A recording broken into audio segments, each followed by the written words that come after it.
Alright guys, so in this video we are going to see how I painted the ground area, but first I used a large brush to paint the different orange shades of the walls. And so we have this orange wall on the right hand side, and I'm just using this large brush to help us with painting this part first before we proceed on to painting the ground. So we have all these strokes that I'm actually using. So what I did was I mixed cadmium orange with burnt sienna, which is the light brown. So when we mix orange with brown, this is the tone that we are going to get, and this will help us with some of these brownish tones, and also added a little bit more brown at the bottom. So you can see right there that the bottom part is a little bit more brownish and darker than the top part. So these are some of the very subtle changes that I would like to actually show you when it comes to painting objects, right? So the very top part there is also a little bit lighter, and right now I'm actually using the brush to help me with painting this intersection. Right, so in this intersection right here is done by using that brush to paint in some brown, and I'm now using the large brush to help me with painting the rest of the things. And so right now we are moving on to the left hand side, and we are using the large brush to kind of like help us with painting this orange, this light orange tones to the left, and again using the brush to kind of like paint the this gray kind of a line just below that orange, and again using this brush to help me with painting those areas that is behind the cloth. Okay, so making sure that the top part there is lighter than the bottom part, and so right now we are moving on to the painting of the rest of the things. So right now we can see that those paints that we just added is being spread out in a very nice way with all these different strokes, brown strokes, that are also adding more textures to the wall. Alright, so right now we are moving on to the painting of the bottom part.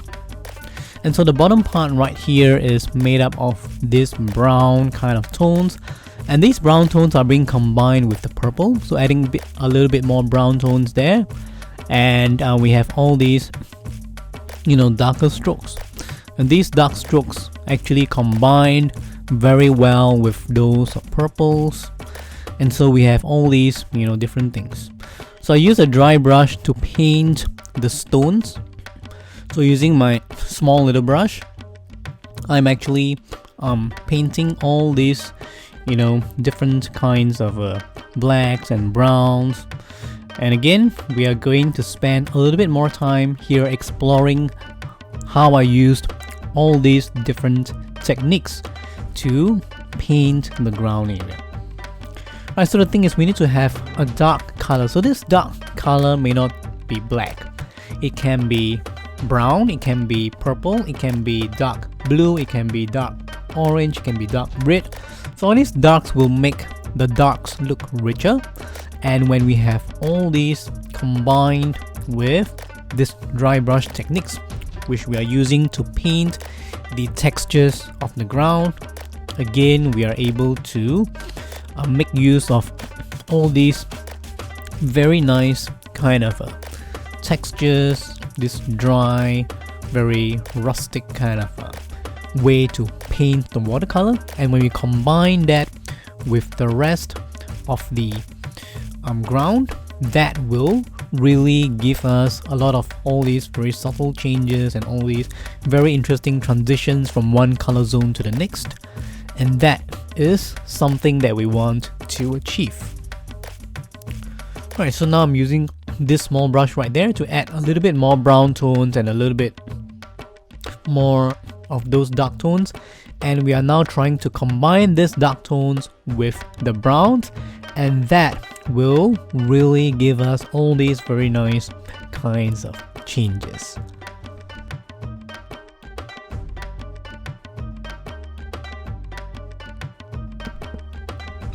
Right, so right now using the large brush to help us with painting the larger area, just painted some dark purple on the right hand side, the top right hand corner of the ground, and just very quickly using the brush to help me with the painting of all these different kinds of colors that we see on the ground.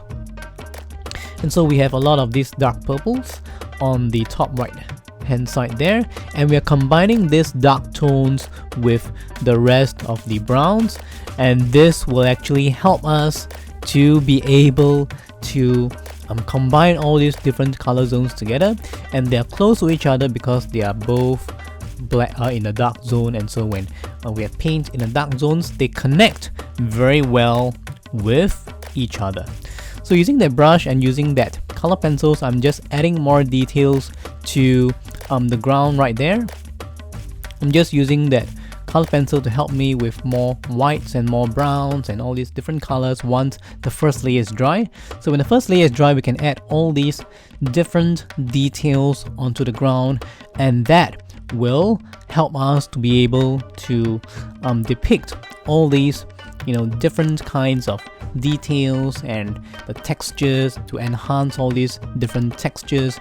And so that is the way that I used to paint and to draw in and to add in all these very interesting kind of features onto the ground. Right, so now we are proceeding on to the bottom part right there, just below that foot, and we are using more dry brush techniques to enhance the textures. So I just use the dry brush to add in a little bit of orange, a little bit of dark blue, and a little bit of purple, and all these different kinds of colors that are being added together. We have dark green as well.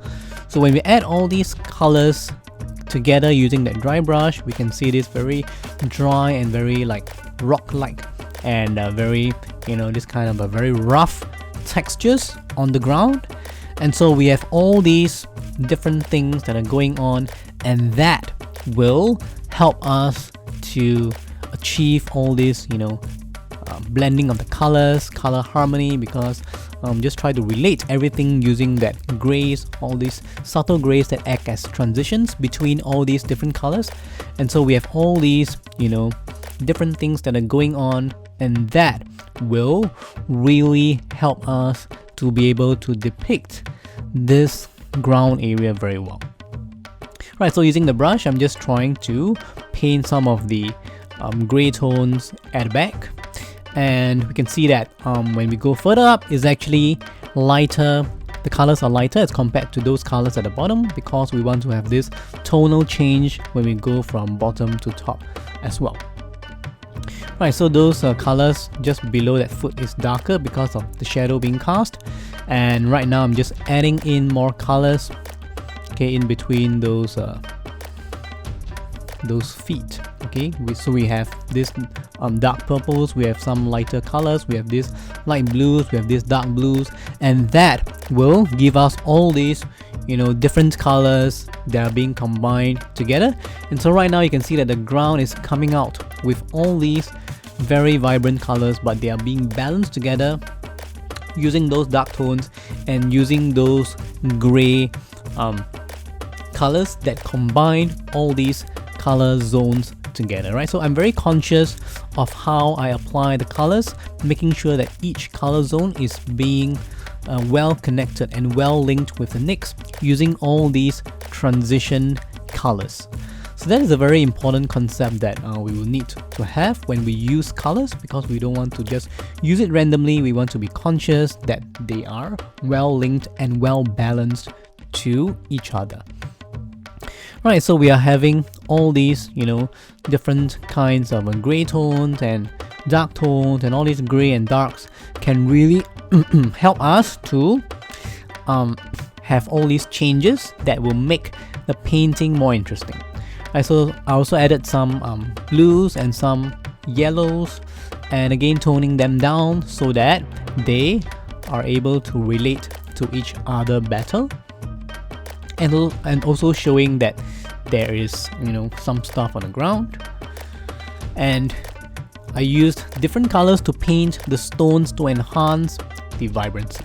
So I just mentioned that you know, I use all these different colors, and that will really help us to have all these different vibrant and strong colors together. But again, they are being resolved by using the transition colors. So after the first layer is done, again using that color pencil to help me with drawing the rest of the details. Right, so these are very interesting ways that we can use to depict the ground. As you can see right now, the ground is more vibrant than what it should be. So I use color pencil to draw dark lines and to add in all these details, which I've done throughout the drawing of this ground. So again, using that dark brown color pencil, I'm just trying to make sure that we have all these pebbles and all these, you know, stones. And all these pebbles are okay, they're not really pebbles, but they're the rocky part of the rocky ground. They kind of like resemble the toenails of the elephant. So we can use these shapes to also help us to relate all these different shapes together. So right now we are moving on to the left hand side of the painting. I just used some dark purples, and this is being combined with the dark blues to its right. And we are using all these, you know, different colors, and all these different colors are being, you know, combined together again using these dark strokes, which can act as something that separates between these different areas, but it can also link them up because they have to go through that dark zone in order to go to the next color. So these are some very good techniques that we can use to link all these different parts. Like we can use grays and also the dark colors. So when we use dark blue, that is actually closer to the dark orange and the dark purples and the dark reds and so on and so forth, because they are all dark colors, and so they relate to each other automatically without much linking within the color wheel. Right, so now we have all these, you know, different kinds of strokes that are now being added on top.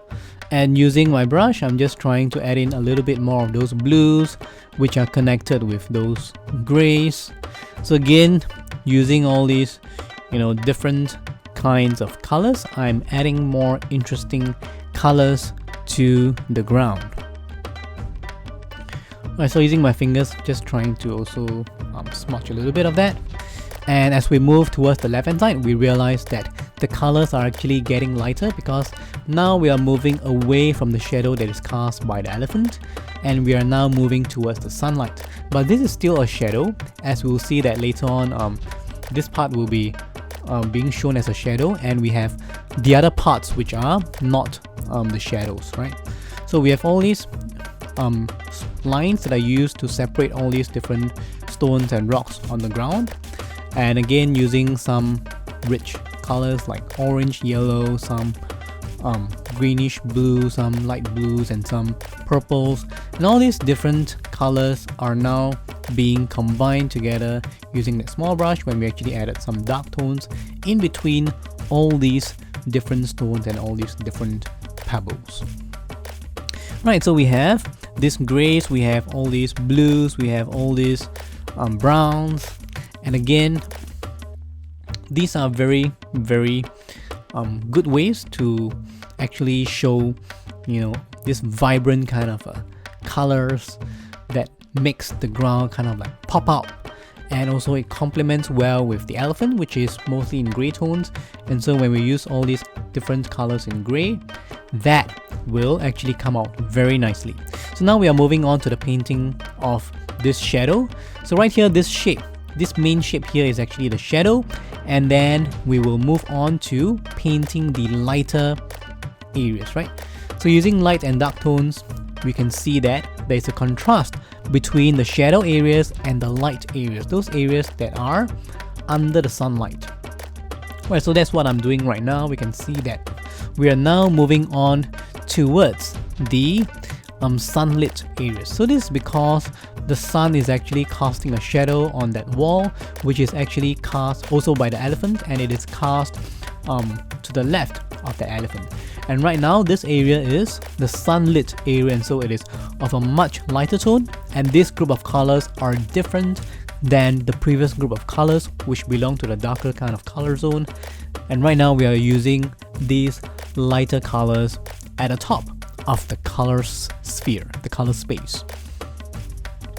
Right, so we are using like some kind of light browns and some kind of light yellows and a little bit of purple, and all these different colors are now relating to each other, and we have, you know, all these different colors now being combined with all these different strokes, and all these light blues and light browns and purples, they are being combined together again, and that actually is what makes up the entire area right now, where we have all these little bit of those darker strokes which are added using that color pencil and my small brush to show some of the textures on the ground, and it is not very obvious, but because it is light, so using that white color pencil, just adding a little bit of those white stuff to show some of the things that we see on the ground, and using some of the brush, I just also added some dark strokes. So we are moving on to the very final part of the painting of this particular painting, and using my yellow color pencil, just adding a little bit more of the stuff that we see right now, using the pink color pencil again. So all these light colors like light pink, like light yellow, and also white, this can actually create more textures and more textural formations, and you know, all these different things that we see on the ground itself, and that will help us to have this very nice ground and very nice, you know, sunlit area that you're seeing right now. Right, so just touching up a little bit more with my color pencil, and just trying to do this area between the ground and the wall, so that this intersecting point is actually, you know, I want to make it lighter because I want to show all this white stuff at the base of the wall that is very near to the ground. So this white stuff is actually also acts as a combining kind of thing or technique to combine the ground with the wall on the left hand side. So these are some neat little tricks that we can use when we are painting like buildings, when we're painting grounds like this, that, you know, is not that clean, it's dirty, but we can have all these very nice techniques and very nice kind of ways to join these things together. So using my fingers, I'm now adding in some of the white paint, okay, directly squeezing from the tube. So I just put my finger into that white paint, and I'm just dabbing those white gouache onto the wall, and this white paint actually acts as, you know, more textures onto the wall itself, and so this will help it to combine even better with the ground that we just did, you know, having all this rough rustic kind of feel to this entire piece. Right, so these are some very cool tricks, and using that black color pencil, I'm just trying to add in more of those light strokes, or those very thin strokes, okay, more details on the shadowed area to the left hand side. So now we are just using the color pencil to help us to touch up with all these different areas, and that will really, you know, help us to be able to depict all these things very well by adding in more details and making it more realistic as we move on to the very end of this video.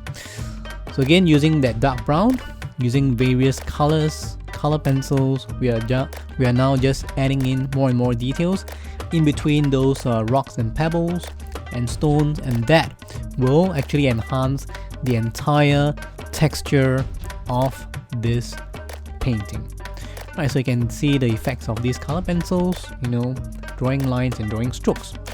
So these are some of the good, cool tricks, you know, using color pencils, using different colors, and that will help us to enhance our painting. Hey everyone, it's KY Tom here. Thank you for watching my video. If you enjoyed my video, please hit the like button and comment down below. Do consider to subscribe to my channel for more art videos. Check out the links on the description below to find out more about my art, and I hope to see you in the next one.